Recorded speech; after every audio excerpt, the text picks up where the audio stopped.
Consideremos entonces un ejemplo y asumamos que x1 hasta xn son variables y d provenientes de una normal con parámetros mu y sigma cuadrados. Te recuerdo aquí que el vector θ en este caso va a tener dos componentes, mu y sigma cuadrado. Entonces nuestro objetivo es calcular la información contenida en x1 acerca de θ, la información contenida en toda la muestra acerca de θ y la información contenida, esto es θ, toda la muestra contenido en θ, es decir, así, y la información contenida en el promedio acerca de θ.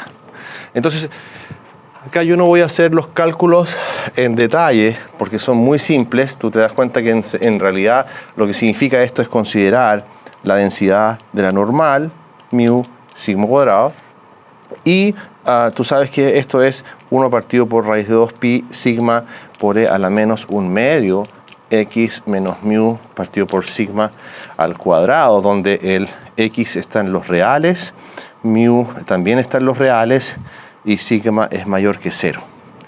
Entonces tú lo que tienes que hacer es aplicar las fórmulas del video anterior para obtener la información. Por ejemplo, la primera componente sería la información i11 de θ, que es la derivada, ¿cierto? La esperanza de la derivada respecto a mu.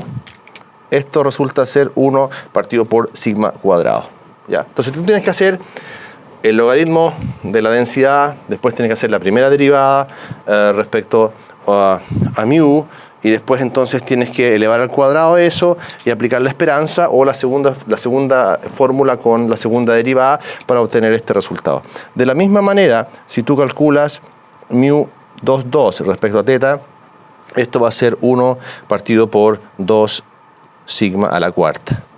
Y una cosa que es interesante es que las componentes fuera de la diagonal son iguales, 1, 2 de θ, y son iguales a 0. Por lo tanto, si queremos ver la matriz de información de x1, ¿ok?, respecto a θ, entonces eso va a ser ese elemento, 1 partido por sigma cuadrado, 0, 0, y la segunda componente es 1 partido por 2 sigma a la cuarta. Ya. Entonces tenemos un vector bidimensional y la matriz de información respecto a una variable del parámetro θ, eso es esa matriz. Entonces la pregunta es la siguiente: ¿cómo puedo calcular la cantidad de información ahora respecto a todo el vector? Bueno, tú tienes esa propiedad de que esto es n veces la cantidad de información de Fisher contenida en x1, es decir, tenemos que multiplicar por n esto. Por tanto, esa matriz es n partido por sigma cuadrado, 0, 0 y n partido por 2 sigma a la cuarta.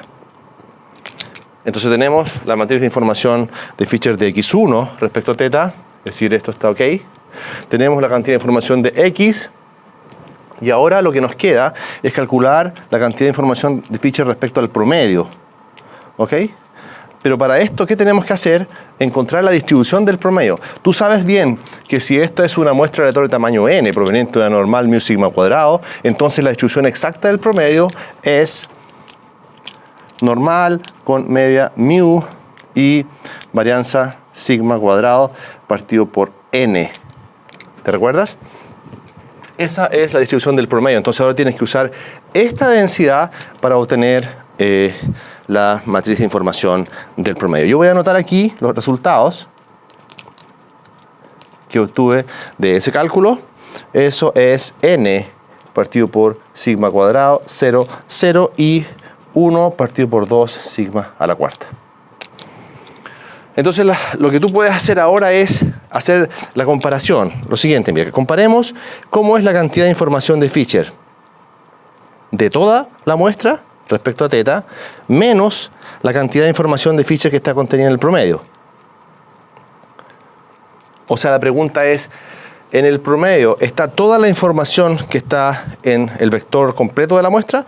Y la respuesta es que no, porque fíjate, si yo tengo aquí esa matriz y le resto esta matriz, lo que va a suceder es que va a quedar 0, 0, 0. Y en la última componente va a quedar, fíjate, eso menos eso.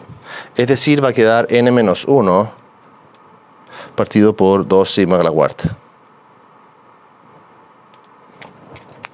Ok, eso, n menos 1 partido por 2 sigma a la cuarta.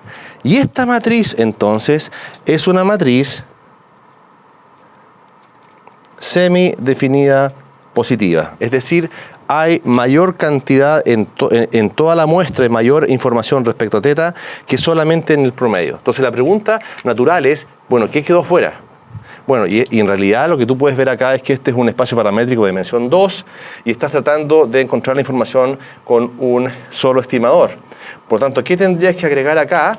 Bueno, y la respuesta es muy simple. Si tú calculas la cantidad de información, bueno, ya la tenemos, del promedio, y a eso le adicionas la cantidad de información de la varianza respecto a teta, entonces eso da exactamente la cantidad de información que hay en toda la muestra. Es decir, la información del promedio más la información de la varianza es suficiente, por ejemplo, para estimar ese parámetro. ¿Te das cuenta? Y eso lo probamos nosotros cuando vimos suficiencia, pero ahora estás cuantificando que la cantidad de información de esos dos estadísticos es suficiente para, digamos, para explicar el parámetro teta en función de la información que hay contenida en toda la muestra.